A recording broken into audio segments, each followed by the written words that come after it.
There we go.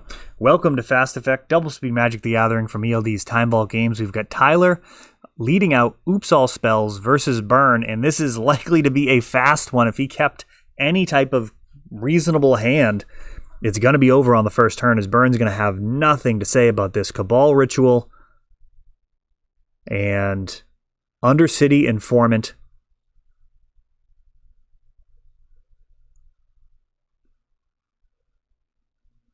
Oh, but he doesn't have the extra mana. Wow. Oh, no. Lightning Bolt. So Tyler, not knowing he's up against Burn, totally in the dark, jams the Undercity Informant on the first turn. But Ben actually has, of course, Burn for it. He's playing Burn. That is one of the only ways that this could have went in Ben's favor. Unbelievably brutal turn. As Tyler jams that Undercity Informant to get it underneath counter spells, protect it from discard, but ultimately none of that was actually there. It was Burn on the other side of the table, which I gotta think is probably the play. I think you either... Yeah, I feel like you kind of have to either make that play or mulligan to a hand that actually wins on the first turn.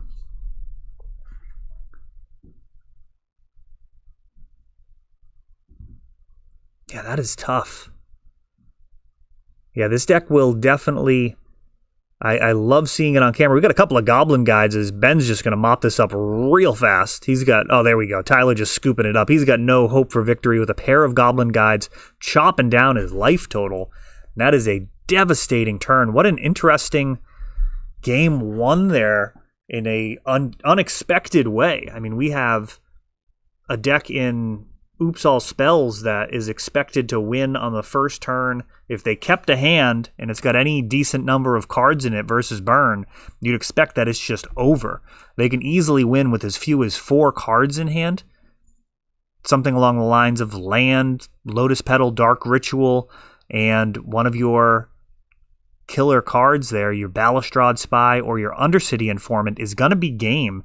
And in my playtesting, I shouldn't even call it playtesting, in my gold fishing of this deck as I started brewing my own list, which actually ended up being only a couple of cards off of what Tyler's running here. I think realistically you just want a turn 1 win, and that's going to happen like 70 to 80% of the time in my testing. There were some sets of 10 hands as I was just generally running through that I would hit 10 for 10.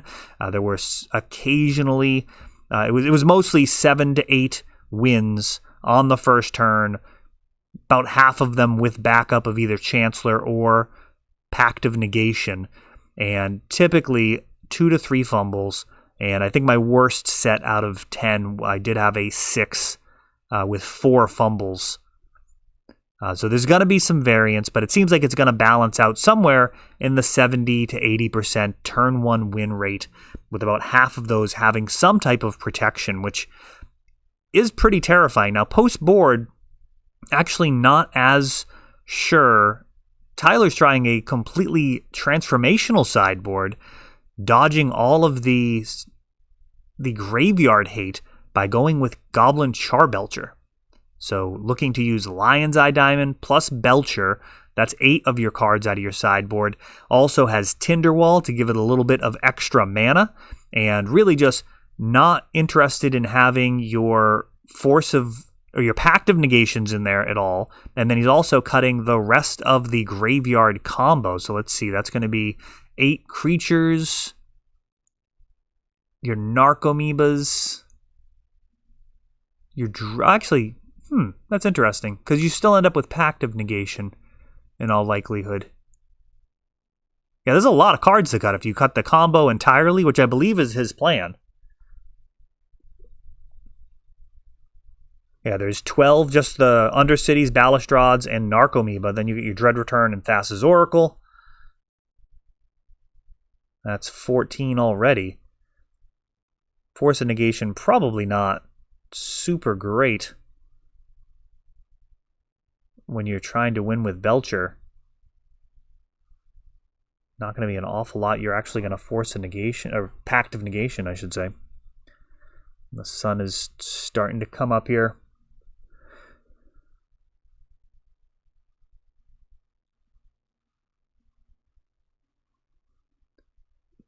Looks like a Turn Timber Symbiosis. And Tyler may be a little rattled here. We've got a Summoner's Pact.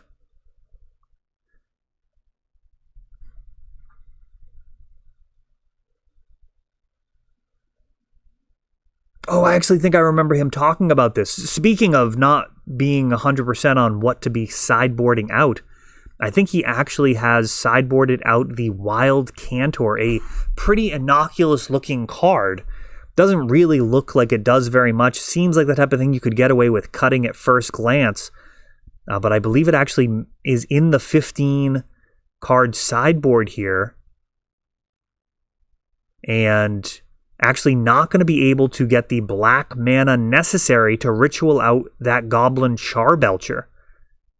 So that is a very, showing the rest of the hand, had a turn 1 win there with that pact, and instead actually just going to have to scoop it up.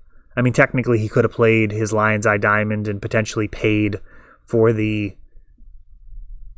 Summoner's Pact, but that's not actually going to help him out.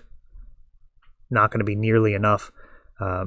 If it was in turns, it's important to kind of keep your composure if you are in turns or toward the end of the round. But I mean, when you're playing Oops All Spells, it's not likely you're going to go anywhere near that 50-minute time limit. These games are going to be super fast, and all your decisions about sideboarding are going to be incredibly relevant. That opening hand is everything with this deck, and we see just a crucial misstep. Informative.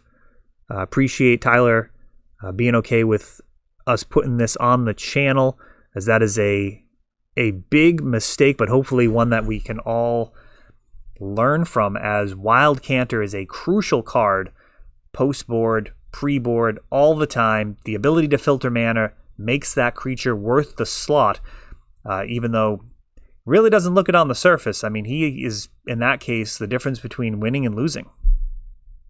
That is all for this one, but don't worry, there is a lot more. You can check out our older videos, and we're always putting out new videos from ELD's Time Vault Games in Bellingham, Massachusetts. If you want to help the channel, of course, you can like, subscribe, share, tap that notification bell so you can know the next time our new videos come out. Thanks for watching.